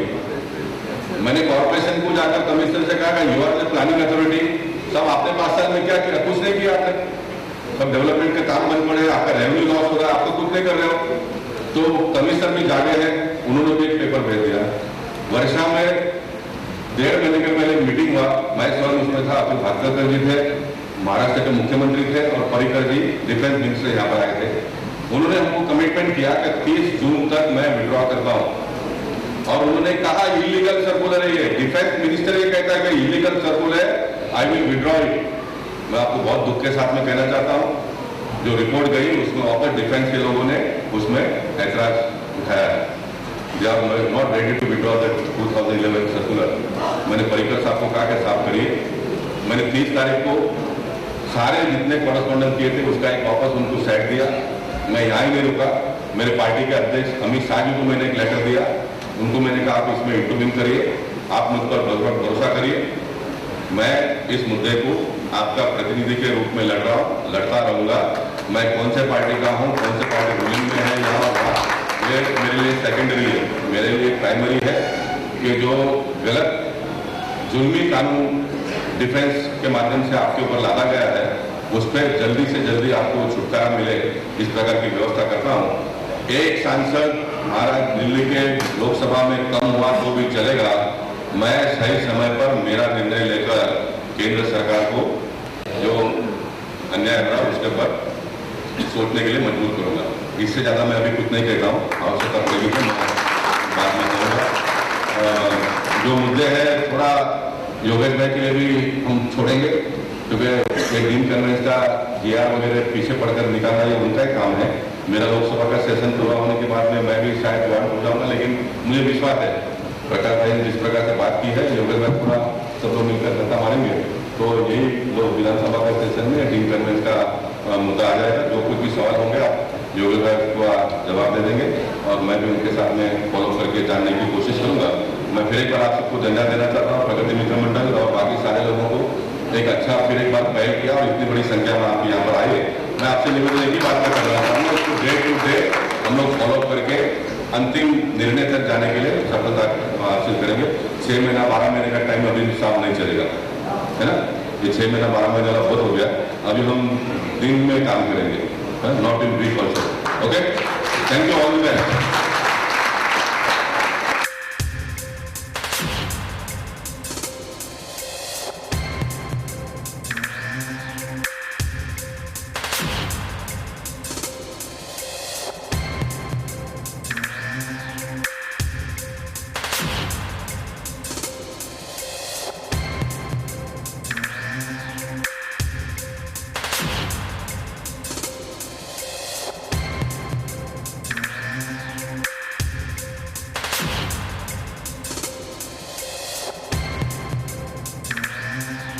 थैंक यू गोपाल शेट्टी साहब, जिन्होंने एक डेलीगेशन हमारे एडमिनिस्ट्रेटिव के साथ लेके गए थे कलेक्टर ऑफ टाइम्स का, और जो अल्टीमेट दिया था उसका जो लेटर है इंग्लिश और मराठी में, तो पेज नंबर 28 में मैगजीन में दिया है, आप देख लीजिए। और पेज नंबर 46 में जो मेमोरेंडम कलेक्टर ऑफ टाइम्स को दिया था वो भी विद फोटोग्राफ्स प्रसिद्धि हुआ है, आप जरा देख लीजिए। अभी मैं एक ही मिनट विनती करूंगा, एक ही मिनट, ज्यादा नहीं। नव्या साहब कुछ बोलना चाहते हैं, उनको बोलने दीजिए, और उसके बाद गोपाल शेट्टी साहब को हम विदा करते हैं। और योगेश सागर जी उसके बाद हमें मार्गदर्शन करेंगे। Gopal ji is one of the most hardworking and efficient MPs of Mumbai. इसके लिए तालियां आपको बजाना पड़ेगा। Because विजय साहब के साथ जो भी प्रोग्राम गोपाल जी साथ में आए थे और जो भी उन्होंने वादा किया था अभी 10-15 दिन में उसमें अमल होता है। अभी नहीं होता है इस ऑनेस्टली कन्फेसिंग के आने के बाद सर एक चीज है कि डील कन्वेंस में आप लाओगे तो हाइट ऑफ करप्शन जिस प्रकार से आप बोल रहे हैं आर्म फोर्सेस के कॉलोनी है नेहरू में जो करप्शन वाली बात है डील कन्वेंस में उसका आपको ध्यान देना पड़ेगा। Retired officers of the army उनको 25 लाख रुपया देना पड़ा डील कन्वेंस लेने के लिए और अभी तक नहीं मिला और 5 लाख मांग रहे हैं। अगर सीनियर ऑफिसर्स आर्मी रिटायर्ड वाले देश के सेवा करने वालों को भी घूस देना पड़ रहा है तो I think it's very shameful. और डील कन्वेंस में डेफिनेटली आप एक बहुत रिफॉर्म्स ला रहे योगेश जी है। सेकेंड सर रीडेवलपमेंट है। हम लोग बजाज साहब कानाचार एरिया में गए वहां के लोग रो रहे हैं जो घर के बाहर गए हैं 3-4 साल 5 साल घर में वापस जाने पर वी रिक्वेस्ट कि आप बिल्डिंग प्रपोजल मुंबई में आप कुछ ना कुछ ऐसे करें कि प्रपोजल बहुत जल्दी क्लियर हो जाए और जो लोग घर के बाहर जाता है वो जल्दी वापस तो आए घर के अंदर। कब तक बाहर जाएंगे? As you said it makes the builders proposal itself inefficient. वो is not viable for them at all. उनको वायबल नहीं तो हम आपने डील करने से बहुत सारे चीज बोले हम ये भी रिक्वेस्ट करेंगे रीडेवलपमेंट और बिल्डिंग प्रपोजल को स्पीड अप करने के लिए गोपाल जी और योगेश जी कुछ करिए। और पेंडिंग ओसी के बारे में बोल दो Gopal ji he said it's a big problem 80% of 23,000 societies yes sir मैं योगेश भाई से रिक्वेस्ट करूंगा तो वो अपना sorry because nature of the projects are layout and I think so that is not being considered and Gopal Shetty sir did consider that point during his discussion that I will not speak on layout. If you see today 80 to 90% of the project in Kandivali, Borivali, Malad are on layout. Sir, let me tell you, wait, just a minute. Sure. Maharashtra Housing Regulation and Development Act 2002, Section 19 has cleared how the layout conveys can be given. Let me implement it now. Let me make my point clear. Thank you, sir. I have made my point very clear. If the entire FSI in private layout is also utilized, then the developer has to give the conveyance. If the FSI is balanced, then the developer can convey the property. And secondly, one thing which is missing in my speech, Sure, sir. most of the people are trying to subdivide the private layout plot and get conveyance. That is not in the interest of the society, Correct. because you will be the loser. Right. The layout should be one, conveyance should be one, then the people of that layout society will get more benefit. If you want more detail in this, you can arrange sometime again meeting. I will do. You would like to do that?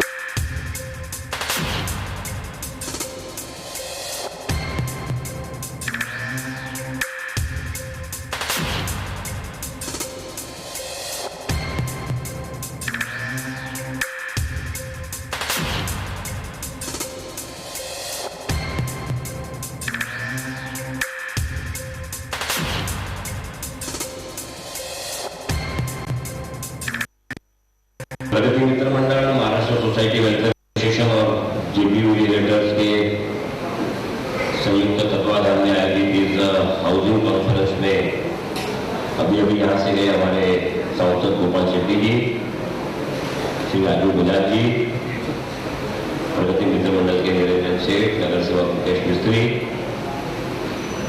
विकास श्री जिगर वोरा, और जिन्होंने इस conference को आयोजित किया है और केवल कांदिवली में नहीं मुंबई, थाना, कल्याण, डोंबिवली यहाँ तक भी इनकी कॉन्फ्रेंस और उसके बाहर भी जाती है।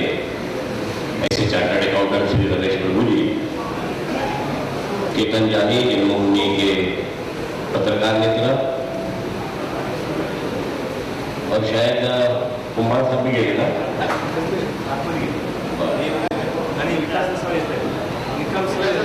ये रमेश प्रभु जी बहुत आशावादी है। आप देखिए यार मैं बताता हूँ मुझे क्या लगता है पीछे नहीं खड़ा है। रमेश प्रभु जी इतने आशावादी है, यहाँ पर विकास प्रसाद डिविजनल जॉइंट रजिस्ट्रार, एनआर निगम DDR Zone 4, राजेंद्र भी deputy registrar P ward, Ashok Kumar यहाँ पर आए हैं, इसलिए उनका नाम नहीं लेता हूँ, और Rajkumar Patil deputy registrar R North ward. इतने सरकारी अधिकारी अपेक्षित थे, लेकिन उनके घर में उनकी पत्नी होती है, बच्चे होते हैं, वो बीमार होते हैं, उनके फ्री में फिक्स प्रोग्राम होते हैं, और उनको रिटायरमेंट के बाद के बेनिफिट होते हैं, सब होता है। और उनको सबसे बड़ी बात है, वोट मांगने के लिए नहीं जाना पड़ता, इसलिए वो रविवार को छुट्टी ले सकते हैं, हम नहीं। एक उर्दू में शेर है, जब मेरा जनाजा निकला तो सारी दुनिया देखने निकली, जब मेरा जनाजा निकला तो सारी दुनिया देखने निकली, पर वो कमबख्त न निकली जिसके लिए जनाजा निकला। ये सारा प्रॉब्लम रजिस्ट्रार डिपार्टमेंट से है, सारा मेजर। वो बोले हम सुनने को आएंगे नहीं, आप क्या कर लेंगे, हम क्या कर लेंगे वो हम आपको बताएंगे, क्योंकि हमारे पास और 4 साल है। हम क्या कर लेंगे हम आपको नहीं बताएंगे। मुझे पता नहीं है रमेश जी शुरू कहां से करें। आपने 10 मिनट का है, उसमें डील करने से रीड ओवरपेंट की प्रोसीजर जरूर से ही है। मैं 10 मिनट में अगर पूरा करना चाहूँ तो मैं 1 ही मिनट में पूरा करता हूँ कि महाराष्ट्र की विधानसभा में लक्षवेदी कॉलिंग अटेंशन के समय माननीय मुख्यमंत्री महोदय देवेंद्र फडणवीस सभागृह में उपस्थित थे, और उस लक्षवेदी में हमने पूछा था कि डीम्ड कन्वेंस के बारे में सरकार के पास मसूदा तैयार है, और वो मसूदा में हमने भी अपने मत दिए हैं, रमेश प्रभु जी ने भी अपने मत दिए हैं, आमदार अतुल भाटकर जी ने भी अपने मत दिए हैं। ऐसे बहुत सारे चीजों का जो मसूदा आपको दिया है, उसका कच्चा ड्राफ्ट आपके पास तैयार है, और डीम्ड कन्वेंस के नाम पर लोग पिछले 10 साल से आगे गाजर और पीछे डंडा ऐसे दौड़ रहे हैं। आप इस अधिवेशन के पूरा होने से पहले या दिसंबर के अधिवेशन में डीम्ड कन्वेंस की नागपुर के अधिवेशन की पहला घोषणा करेंगे क्या? ये मेरा प्रश्न था। आपको मिनट्स मिलेगा, रमेश जी सबको मिनट्स बांटेंगे। मुख्यमंत्री ने कहा देरी से देरी नागपुर के अधिवेशन में, नहीं तो नागपुर अधिवेशन के पहले हम डीम्ड कन्वेंस की घोषणा करेंगे। और ये देवेंद्र फडणवीस है साहब। रमेश जी मैं किसी पॉलिटिकल विषय को हाथ में लगाऊंगा, लेकिन पॉलिटिकली बहुत हार्मफुल हुआ। पिछले साल housing secretary, minister, chief minister के पत्र सभी सोसाइटियों को गया कि आप डीम्ड कन्वेंस के बारे में ये फॉर्म भर करके भेज दो। 25-26 हजार सोसाइटियों को पत्र गया, सबने उत्साह में भेज दिया। न उनकी सरकार आई, न वो मुख्यमंत्री बनी, क्योंकि लोगों ने विश्वास घुमा दिया था। हमको विश्वास घुमाना नहीं है, और इसलिए मैं दावे के साथ कहता हूं कि दिसंबर के अधिवेशन के पहले एक आधी सोसाइटी को पानी का लाइन के प्रेशर बढ़ा कि नहीं बढ़ा, रास्ता बड़ा हुआ कि नहीं हुआ, एक आधे गार्डन में और ज्यादा फाउंटेन लगे कि नहीं लगे, अभी इसके बारे में योगेश सागर के साथ चिंता मत करना। मैं और 4 साल काम करूंगा, लेकिन दिसंबर के पहले डीम्ड कन्वेंस का काम क्लियर करके देता हूं।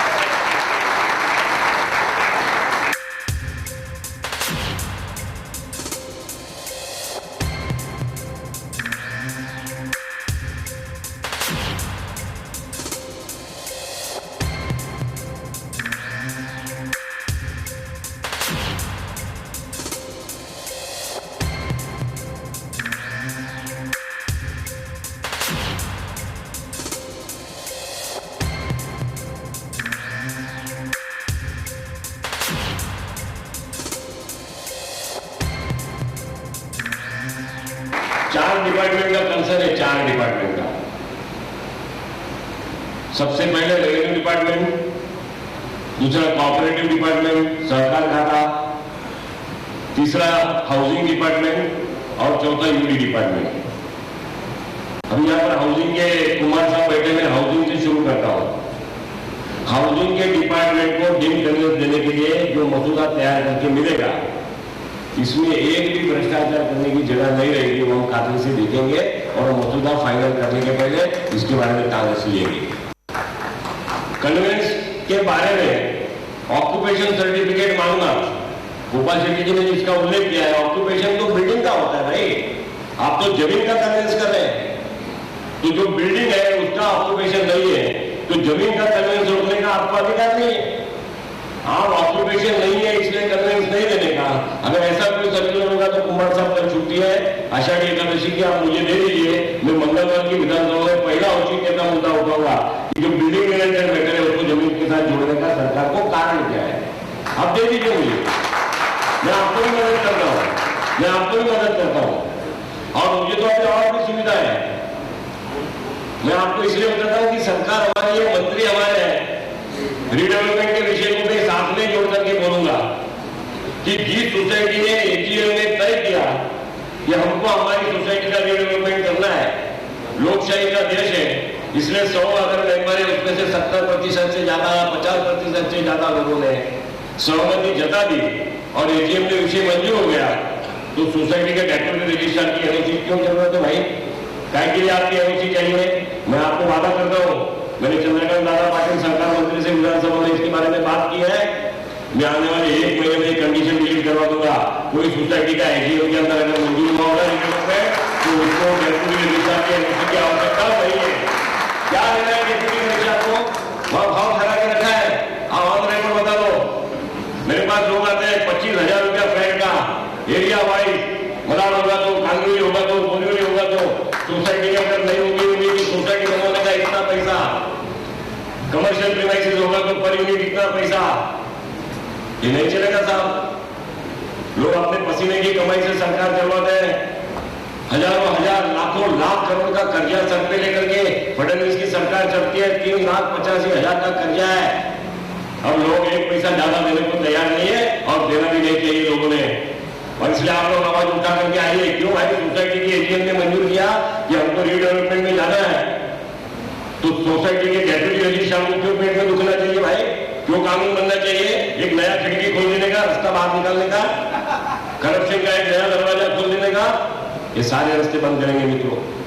और इसलिए रेवेन्यू डिपार्टमेंट की मैटर होगी कि उस प्रॉपर्टी का कोई लीज गवर्नमेंट से कंसर्न बाकी होगा, गवर्नमेंट से, तेरा गवर्नमेंट से नहीं, गवर्नमेंट से कंसर्न अगर रेवेन्यू डिपार्टमेंट का कोई लीज का मैटर बाकी होगा तो उसके लिए भी आधी का आधी 3 महीना। और रेवेन्यू डिपार्टमेंट के सारे मैटर तो गवर्नमेंट सेटल करती है, मुंबई में भी करती है, मुंबई के बाहर भी करती है। मेरा प्रश्न यहाँ पर यही मांग रहेगी, रमेश जी आप बताइए, आप सरकार को निवेदन में लिख कर दीजिए, मैं सरकार के पास मांगूंगा कि जिस समय सोसाइटी बनी होगी, बिल्डिंग बना होगा 30 साल, 35 साल, 40 साल पहले, उस समय की जो लैंड की रेवेन्यू की कीमत होगी उसी मूल कीमत में देंगे, न पेनल्टी भरेंगे न इंटरेस्ट भरेंगे। अगर रेवेन्यू मैटर सरकार के पास बाकी होगा तो जो 40 साल पहले बिल्डिंग बनी होगी, 30 साल पहले बनी होगी, उस समय की जो लैंड कॉस्ट होगी वो without interest and without penalty society के अंदर भरती है। या डेवलपर जो डेवलपमेंट करना चाहता है वो भरता है, तो उसका रेवेन्यू मैटर क्लियर करो। इसके बाद रेवेन्यू का क्या लेना देना है साहब? दिन कन्वेंस में दूसरा कौन सा मैटर है जिसको रेवेन्यू को तकलीफ होना चाहिए? जमीन किसकी प्राइवेट है, जमीन के अंदर गोपाल शेट्टी ने बताया कि अगर कोई लिटिगेशन लैंडलॉर्ड के साथ है तो डेवलपर देखेगा या ऑक्यूपायर देखेंगे, सरकार को दिन कन्वेंस देने में क्या प्रॉब्लम है? तो रेवेन्यू का मैटर भी क्लियर होता है। हाउसिंग डिपार्टमेंट का तो प्रश्न साहब एसआरए की बिल्डिंग में आएगा, प्राइवेट लेआउट में हाउसिंग का कोई कंसर्न नहीं है। प्राइवेट बिल्डिंगों में एसआरए की बिल्डिंग की जमीन के ऊपर कब्जा करके लेने वाले लोगों को आपने 269 स्क्वायर फीट का जगह आज दे रहे हैं, और वहां पर जिन्होंने जमीन रियायत के बिल्डिंग के अंदर रहने के बाद में सेल कंपोनेंट के अंदर किसी एसआरए की बिल्डिंग में किसने जगह खरीदा है तो उसका कन्वेंस क्यों रोकना चाहिए था? सरकार चाहती है कि रमेश प्रभु लैंडलॉर्ड है तो उसने डीम कन्वेंस देना चाहिए, सरकार चाहती है कि योगेश सागर लैंडलॉर्ड है तो उससे डीम कन्वेंस देना चाहिए, तो जहाँ सरकार भी लैंडलॉर्ड है तो सरकार ने भी देना चाहिए, फिर सिडको हो, महारा हो, एसआरए हो, कोई भी हो, उससे भी देना चाहिए ना, सरकार ने भी डीम कन्वेंस देना चाहिए। तो हाउसिंग डिपार्टमेंट के बारे में अगर सरकार की तैयार होगी तो जिन्होंने सेल कंपोनेंट के अंदर बिल्डिंग में जगह ली है उनका भी कन्वेंस करके देना चाहिए। ये हमारी हाउसिंग डिपार्टमेंट के साथ कंसर्न है।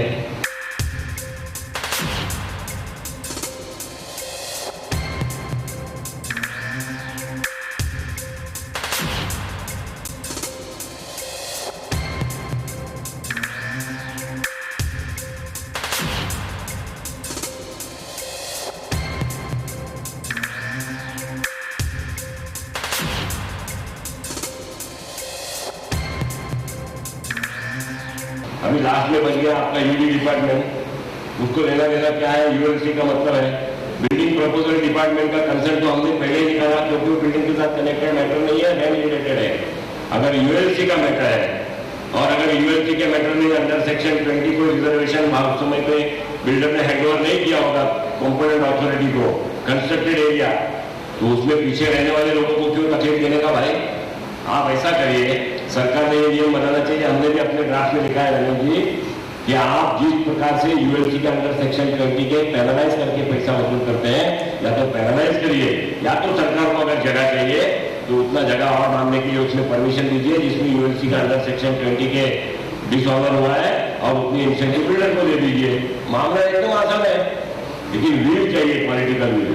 ये सारा प्रश्न ये बाबुओं ने, सरकार के काम करने वाले बाबुओं ने पॉलिटिशियनों के काम भर भर के इसको रुकवा के रखा है, और पॉलिटिशियन भी काम मुफ्त में नहीं भरते साहब, उसको लगता है इसमें तो कुछ हो जाएगा तो अच्छा है, तो चलने को इसको अच्छा ही। नहीं तो 1992 में प्राइवेट बिल आया था किरीट सोमैया का, 92 में 98 में 95 में प्राइवेट बिल किरीट सोमैया जब आमदार थे उस समय लाया था ड्रीम कन्वेंस का।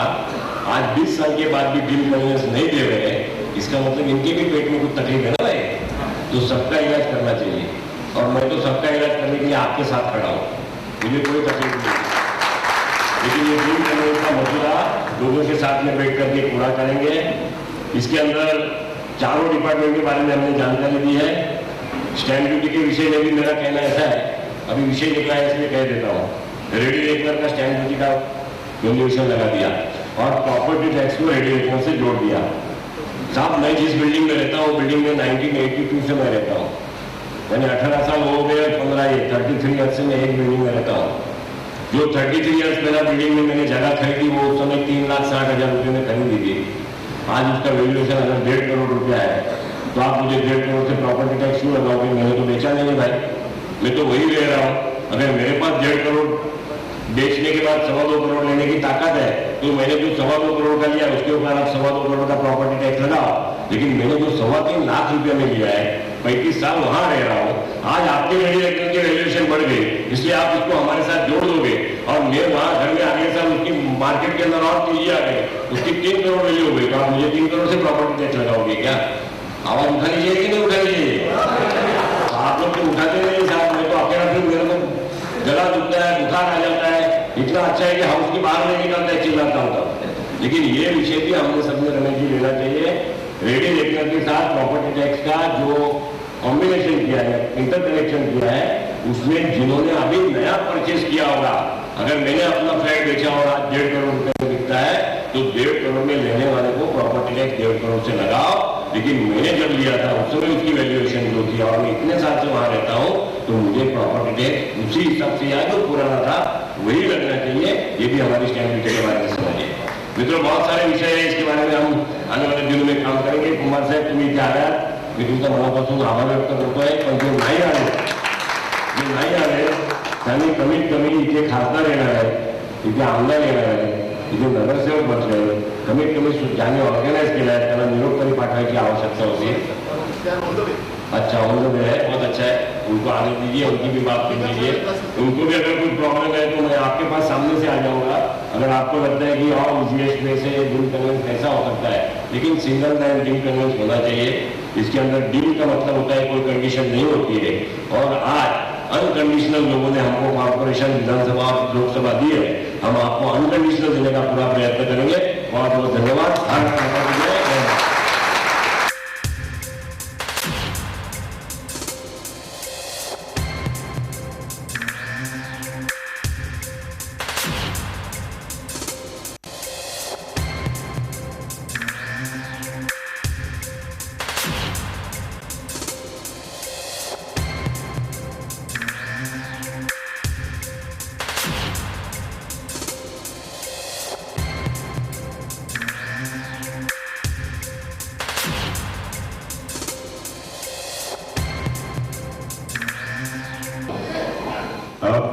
You told me 5 minutes, you've given me 10. Thank you.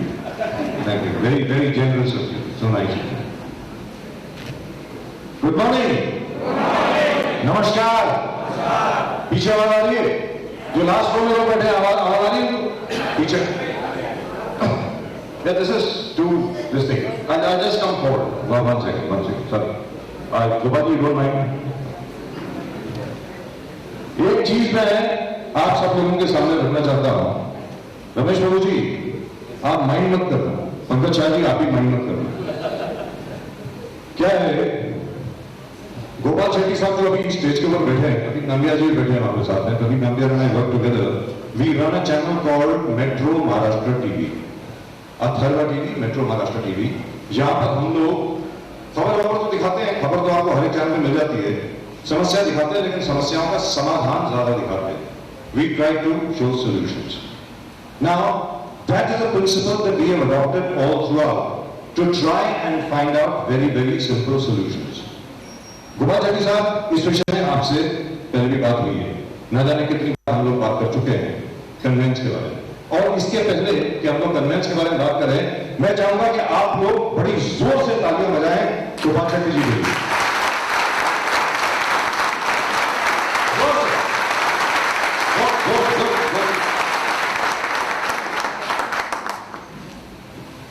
मुझे मालूम नहीं कितने लोगों को यहां पर जानकारी है, एक जगह मालवानी पास में है, जानते हैं आप लोग? मुंबई के रहने वाले जानते होंगे यार। क्या सब लोग सो रहे हो क्या? रमेश बाबू जी कॉफी नहीं मिली सबको? चाय कॉफी नहीं मिलाई क्या? क्या मतलब, क्या किया? किसी को नहीं मिला? किसी को मिला? चाय कॉफी मिला? नहीं मिला? नहीं मिला। मालवानी के 35 के 36,000 बच्चों की जिंदगी बर्बाद होने वाली थी। किसी आरटीआई एक्टिविस्ट ने कोई एप्लीकेशन फाइल करी, उसके बेसिस के ऊपर कोई कोर्ट का ऑर्डर लेकर के आ गया, स्कूल सारे बंद होने वाले थे। एक बार फिर मैं अभिनंदन करूंगा गोपाल शेट्टी साहब का, सब काम छोड़ करके, हस्तक्षेप करके, नेतृत्व करके, खुद कोर्ट में जाकर के स्टे लेकर आए। आज वो जो 36 स्कूल है मालवानी में, जहां पर तकरीबन 35,000 बच्चे पढ़ रहे हैं, उनका भविष्य अगर सुरक्षित हुआ है तो गोपाल शेट्टी की वजह से हुआ। आपको लगता है बड़ा काम है? आपको लगता है बड़ा काम है? बहुत बड़ा काम है। आपको लगता है बड़ा काम है? ये 36,000 का सवाल नहीं है। अगर वो ऑर्डर इंप्लीमेंट हो जाता तो मुंबई के 205 स्कूल, वहां के भी बच्चे बर्बाद हो जाते, और पूरे महाराष्ट्र में कितने बड़ी थी? 2,500 स्कूल, 2,500-3,000 स्कूल, यानी 3 के 4 लाख बच्चों का भविष्य बर्बाद हो जाता। आज की तारीख में अगर वो बच्चे और उनकी पढ़ाई, उनका भविष्य सुरक्षित है, तो उसमें गोपाल शेट्टी जी का बहुत बड़ा हाथ है। अब गोपाल शेट्टी साहब, मालवानी के बच्चों के लिए तो आपने कर दिया, अब यहां जो बच्चे बैठे हैं उनके लिए क्या करेंगे आप? यहां भी बच्चे आपके नहीं। अब कन्वेंसिंग के लिए ये हम लोग न जाने कितनी मर्तबा इसके ऊपर काम कर चुके हैं। We must have done God knows how many seminars. I don't remember how many places that we must have gone to. We must have gone to a million places all over the city of Mumbai, and we must have talked to God knows how many housing societies. There are over how many 23,000 housing societies in Mumbai, and 20,000 of them have not got conveyance. So what is deemed about it? मेरा ये एक simple सवाल है, deemed का मतलब हो गया, otherwise don't call it deemed. Why do you call it deemed?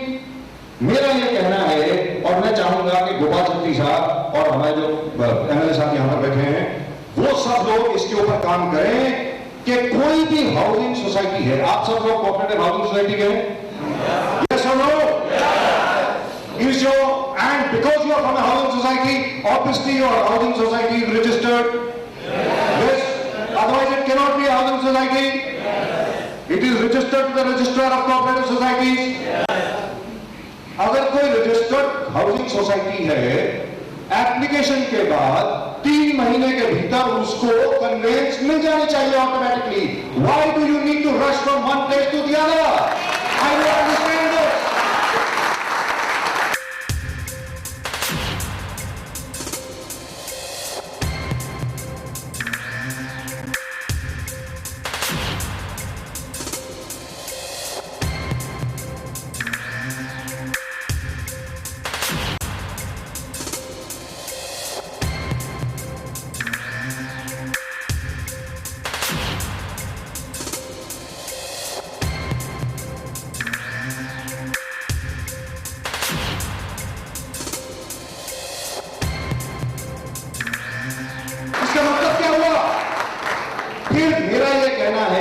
जो पिछली सरकार कानून लेकर के आई उसमें डीम्ड का क्या मतलब हुआ? फिर डीम नहीं हुआ, डीम्ड कन्वेंस की जगह पर यह लिखना चाहिए this is complex conveyance, complicated conveyance, corruption convince.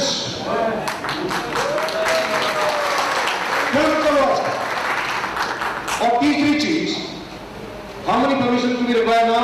Ramesh Babu ji, how many? 46, 48, 46 permission। और यार डीम्ड क्या हो गया यार? 46 परमिशन, नाम सुन के आदमी घबरा जाता है कि 46 परमिशन चाहिए। बाप रे बाप, मर गए ये गए।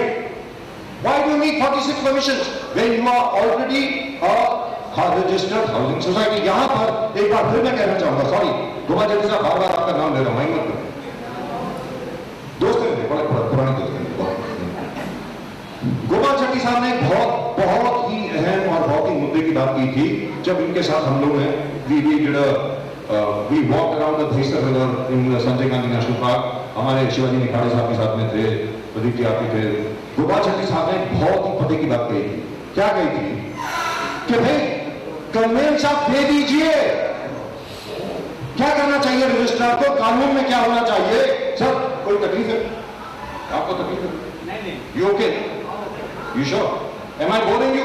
मैं बोर कर रहा हूं लोगों को? अगर बोर कर रहा हूं तो बैठ जाता हूं। बोलिए यस और नो, बोलूंगे नहीं? You sure? Okay, last point, one more minute. Gopal Shetty साहब को, गोपाल शेट्टी साहब ने एक बहुत पते की बात करी। डिप्टी रजिस्ट्रार साहब ये अंदर बैठे, मैं उम्मीद करता हूं वो भी जरा ध्यान देंगे इस बात को, क्योंकि उनके हाथ में नहीं है, वो तो कानून फॉलो करेंगे। कानून जो असेंबली पास करेगी वही उनको फॉलो करना पड़ेगा। आप कन्वेंस दे दीजिए। हर सोसाइटी को सिंगल विंडो क्लियरेंस पे कन्वेंस मिल जाना चाहिए। Does not matter whether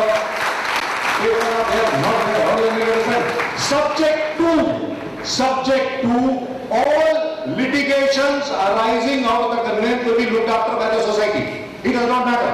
Are we agreed on this? कि हमें कन्वेंस दे दीजिए, इसके मुंह पर अगर कोई कानूनन कोई समस्या उत्पन्न होती है तो वो लायबिलिटी हाउसिंग सोसाइटी की है। हम लोग देख लेंगे, हमें कोई प्रॉब्लम नहीं है। सिंपल बात है। आखिरकार ऐसा कानून क्यों पारित नहीं हो सकता? मैं आप लोगों से जानना चाहता हूं, क्या ऐसा कानून पारित होना चाहिए? यस और नो? आप खड़े करके बोले जोर से, यस और नो?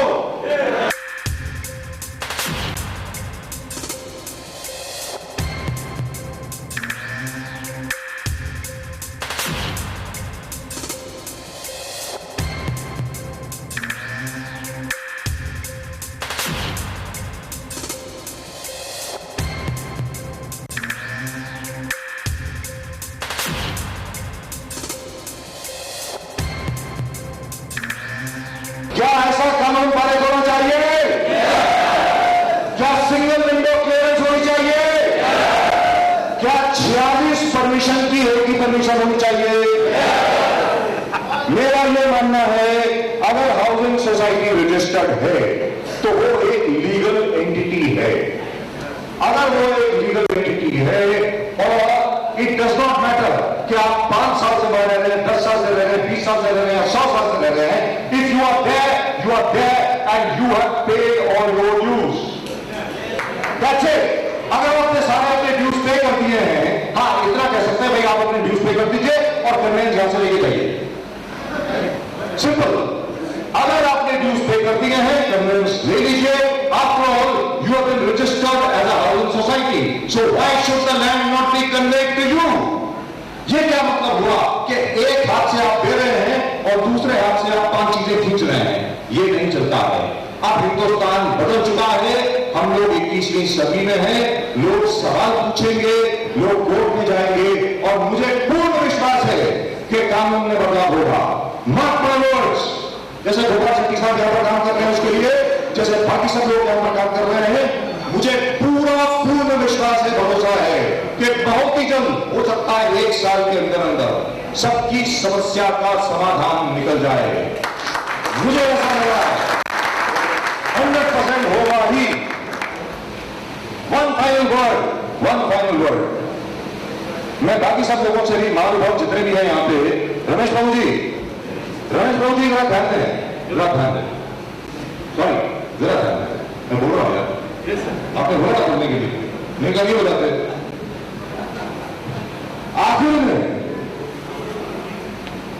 सरकार जो है, कोई भी सरकार हो, कानून जो है लोगों के लिए बना है, लोगों के लिए बना है।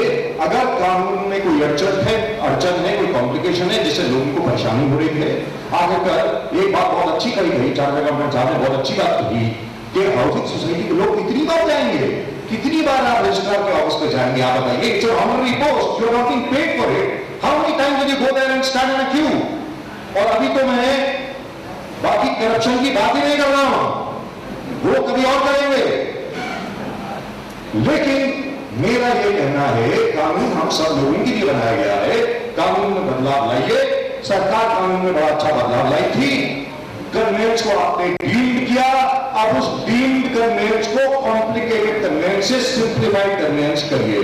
That is, conveyance is set to have been given if you are a registered housing society. That's it. That's all that is required.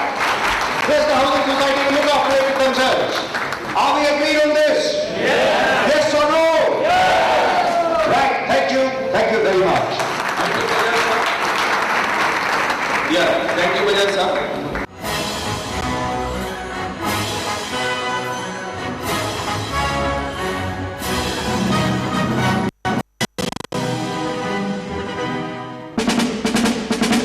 Builders around here are concerned